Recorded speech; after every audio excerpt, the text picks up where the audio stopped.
Hey everybody, it's Storm here, and today we are unboxing and setting up the Raspberry Pi CanaKit 4. This is the Raspberry Pi 4. It's got 4 gigs of RAM, it comes with a case and a fan, and lots of improvements over the 3. So without further ado, we're going to open this,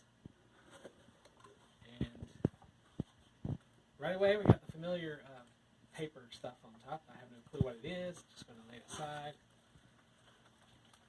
And then we have a plastic bag that has what I think is the fan. My son's here with me. I've never used one of these pies before, so we're going to take a look, and he's going to help me figure out what some of this stuff is. This is the fan? Okay, so that's the fan. We're going to lay it. Here, give it back to me. I'm going to lay it aside where I know exactly how to get to it. And then we have a HDMI cable. The Pi 4 uses mini HDMI, but we really don't care about that because we're not going to be using HDMI. We're just going to be using a headset. If you are using HDMI, just plug it in and it should work right away. Here is a little clicky switch to turn it on and off. We're going to lay that aside because we don't really need it in the video. We've got 3 boxes in here. It looks just like the Pi 3 layout, and there's another little piece of paper laying on top of the middle box. This has your SD card on it. It is a 32 gigabyte SD card. Oh yes, this kit comes with a 32 gig SD card. On top of the rightmost box, there is another Ziploc little bag that has the heat sinks. And it looks like they're 3 of them. So I'm going to lay these over here exactly where I know to get to. Make sure you lay these things when you're putting this together where you know where they are. And then I'm going to take the boxes out and I'm going to lay them in front of me in the order that I'm taking them out. So 1, 2, and 3, with the third box being the largest one on the right side. And under the boxes, we have what looks to be a book. And then we have the SD card reader, which sounds like it might rattle. It has a keychain on the back. Oh, okay, they improved the reader. It's got a keychain on it now. Cool. Okay, so I'm going to put this box, the main case that it came in, aside, as well as the SD card reader, because we don't really need those right now. And then starting with the box on the left, I'm going to open it. It is the smooth box with holes. Okay, so this looks just like the old Raspberry Pi 3 kit. It looks just like the same case. Wow, that's cool. It even has the little, you can feel the indentation of a Raspberry Pi, or a Raspberry on top. And then slide these boxes over here. And I'm going to put the case back where its box was. So on my left, in the middle, we're going to open up this middle box. Let's see what it is. This box will be your Pi 4 box. It is the smallest one. Oh yes, it's the smallest one. It was in the middle. This feels very much like a Pi 3 board. It really does. Okay. But I thought there were some differences with the layout of the USB ports, but it looks very similar. Okay, so I'm going to lay the board in the middle, and there's a book in its box too. I'm guessing maybe some instructions or something. This is it right here, just a book. And I'm going to lay this box aside. Wait, there's something else rattling around in there. Ah, and a card. Okay, so I'm going to lay all this stuff aside. And then we're going to look at the largest box on the right, and this is probably the power supply. Yep, power supply. Put the box over here and take all this stuff out. This is a USB-C adapter. It has a 2-prong plug with a little box, and it's a pretty long cord actually, and it leads into a USB-C style plug on the other end.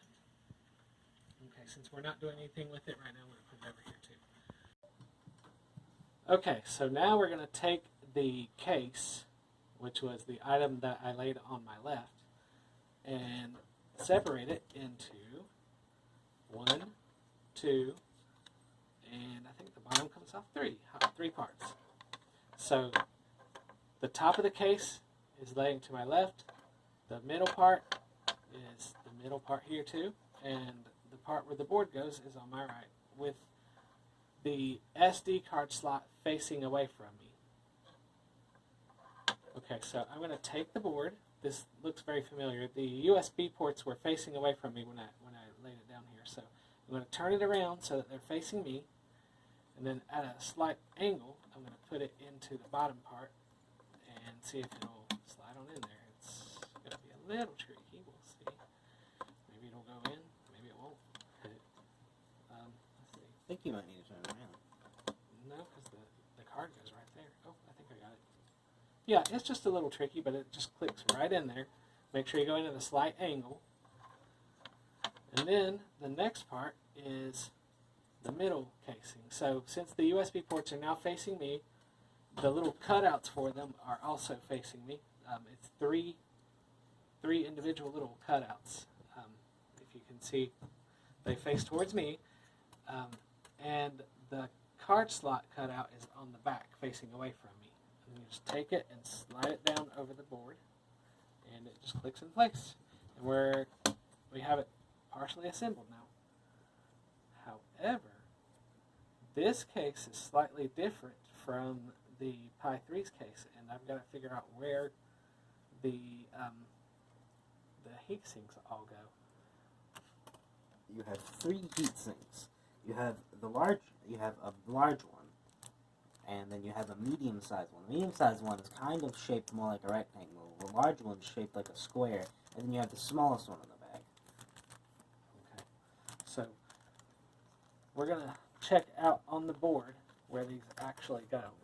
And I'm thinking one goes right there, and then one goes right there, and then where's the little bitty tiny one go? I wonder. The little one has to go up here. So it goes up under this part. Oh, I see. Right there, I think. Okay. So, furthest away from you in the right corner is a raised little square. We've got to take this package, and there's a sticker holding it shut. Put that there, and then see if I can figure out how to get these things open.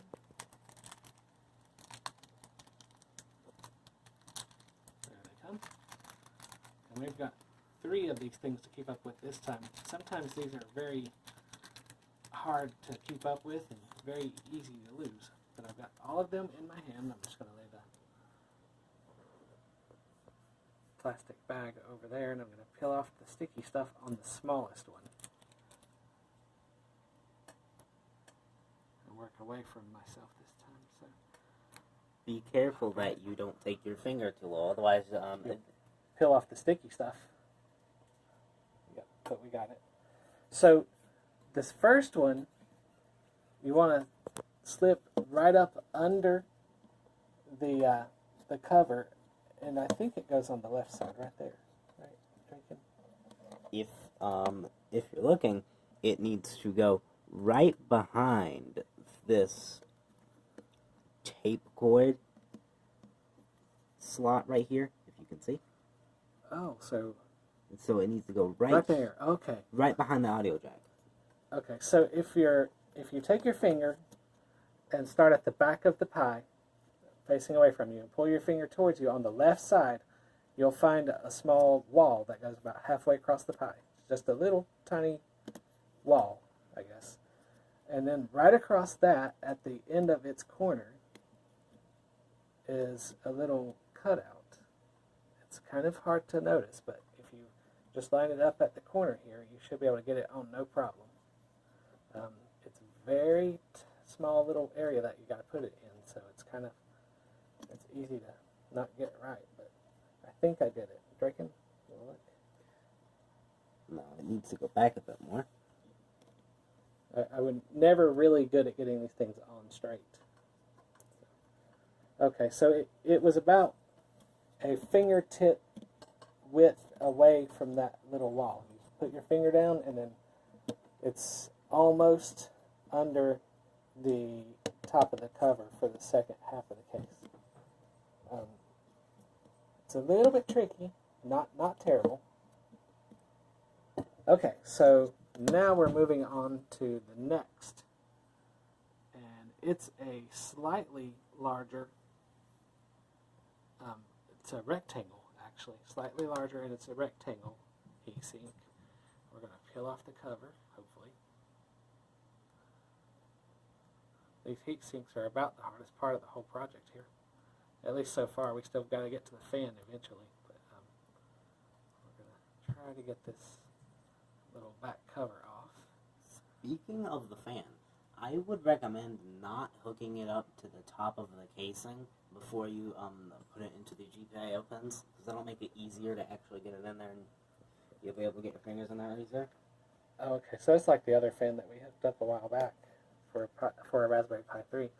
Now, I'm thinking that this goes right at the end of that little wall that I mentioned earlier. So you start at the very back, and you pull your finger towards you, and when you find this little wall in the board, then right out from the tip of it is this square. It's a little raised square area, and I believe that's where this one, the second one, goes.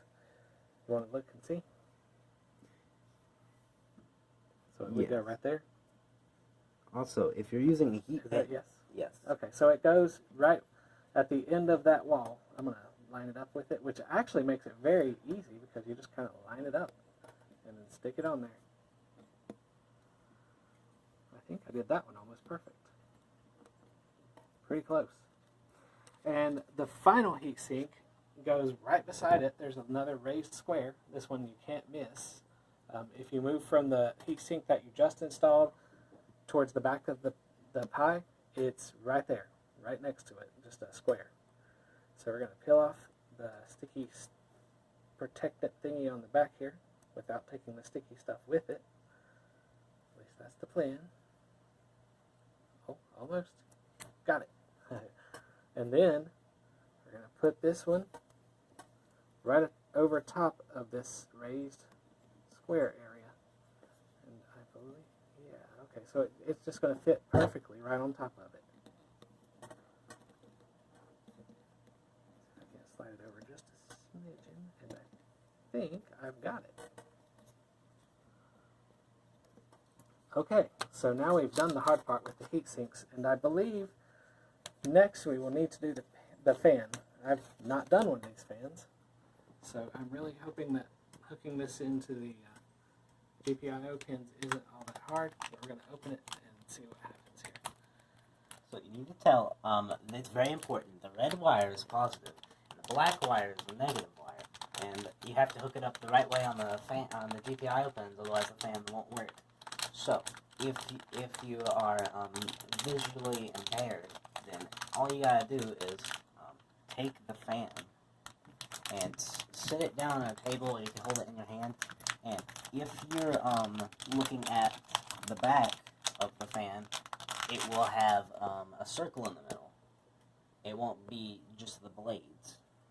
Okay, so the blades actually spin. If you use your finger, you can kind of turn it a little bit. And I'm going to have the fan with the wires coming out facing towards me. So, oh, they kind of curve around to the bottom, but if you see where the fan wires come out of the bottom, that actual exit is facing towards me, and I've laid it down with the fan blades facing the table. So the back of the fan is up. Now, with it laid like this, I'm going to see if I can separate these wires to where I can figure out which one is which. Okay, yeah, I think I can.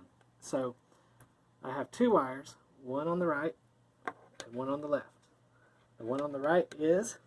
If you're looking at it this way, the one on the very right is the positive wire. That's the red wire, right? Yes. So positive is on the right, negative, the black wire, is on the left.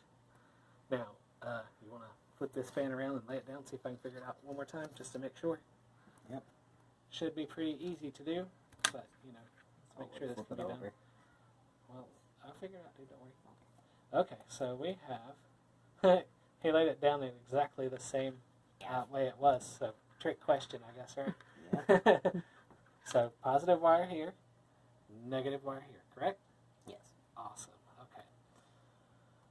Now the fun part. How do we attach this thing? So, if you are looking at the Pi with all of its ports facing away from you, So we're going to turn the Pi around. The USB ports and the Ethernet port are facing me currently. I'm going to turn it around, and now those ports are facing away from me. There we go.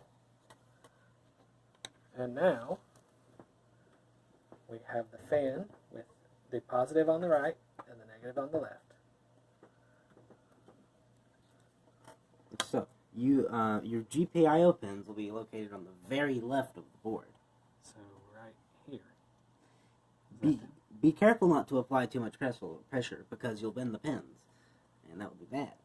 So after you take the fan, you're going to take the negative wire. So show me where the pins are. You're going to take the negative wire. They run all the way across the board. Oh, there's a bunch of them. Okay, so the way I would describe this, if you now have the USB ports and the Ethernet port facing away from you. On the left side, there's this rough ridge of those are the pins. You can feel them. They stick up. And they're rough. So, all right. So we've got that done. Now we're going to take which one? The positive first? The negative first. Negative first. Okay. So we're going. The wire on the left is going to go. You have to move it out. One from the last pin, facing towards you, Oh wow. and against the wall.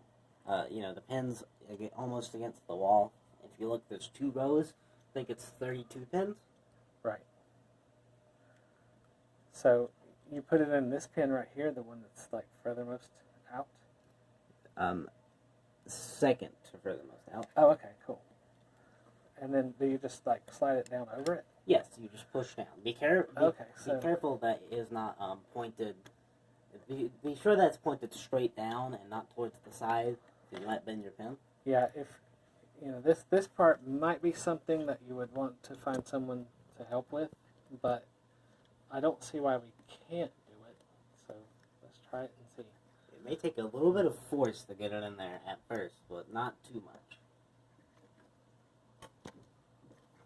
Okay, I've got one plugged in, and I think I might be on the second set. I believe I am, actually. Let me move it back one if I can. Okay, there we go. I've got the right one now. And then No. too far out. Against the wall and the second from the last one. Or no, the second from the last, Oh, okay, so I got to plug it all the way over in against the wall. I see. That was a little... Okay, so got to concentrate here, see if I can get this on there.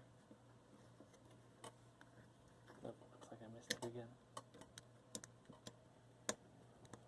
Alright, so I'm using the wall of the case as a guide and trying to slide it onto the very last pin here. It has been attached, but I think I got it too far up. So this is something that you'll have to play around with. In the sake of making the video go by faster, I can get it on the pin, and I think with enough time I could get it on the correct pin as well. But for the sake of time, I'm going to let Draken put this on here, and then we can move on with the other one. So you got to put this one on this side, right? So you're going to take your negative wire, which should be located on the left. We did that already. Yes. Right. So just put it on there, and then we'll do the positive. And then the positive wire.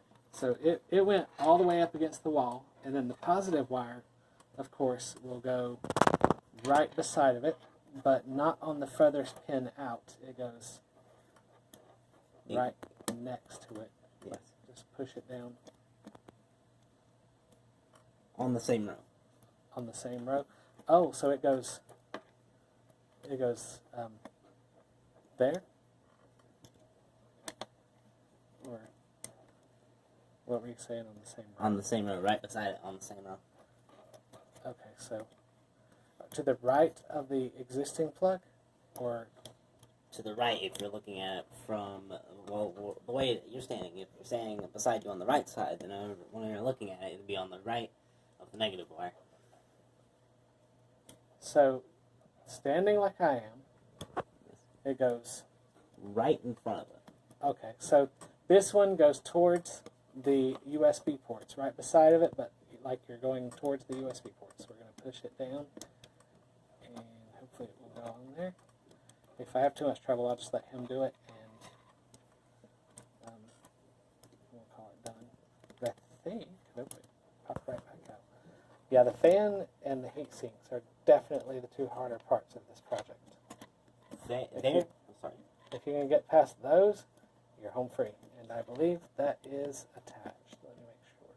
There are two configurations that you can do: 3.5 volt and 5 volt. Doesn't really matter which, but if you're going to be working the Pi more, or you just want more fan power, then we're doing the 5 volt configuration right now. Which provides more cooling, more high-powered cooling. So that's probably the way to go, especially if you're using this as your primary computer. Draken, would you like to check out the pins, make sure they're in there correct? Yes, they are. Ah, cool. Okay, so yes, you definitely can do the fan without visual assistance. It's a little bit painful, but not terrible. Okay, so now the final part, and we'll be done, is the top of the case. Now I'm going to leave things like I have them with it facing away from me. The USB ports are facing away and the Ethernet port is facing away. And I'm going to figure out how this goes on top of here. Once again, the top sometimes gets turned around and you might have to like turn it around a little bit and see where it goes, which way it looks like it's going to... Ah, there we go. Okay, so once you've figured out the top, it'll just kind of slide into place. But first we got to put the fan in. And the way we do that is we take the fan with the blades pointing down, so you want to run your thumb around it, make sure it's pointing down. And then you just fit it into the slot in the middle. And I don't really think there's a wrong way to do it, because it's in there and it feels nice and secure. Now we're going to put the top on, and voila, Raspberry Pi 4. And how the click button goes on to the power cord is that you just take the end and you hook it into a port on the back of the click button. Oh yeah, those click buttons are pretty nifty, but there's no way to tell when it's on or off, so unless you feel comfortable using those, just plug it straight into power. Well, thanks for watching, and this has been a lot of fun putting together this thing. I can't wait to fire it up and see how it actually runs.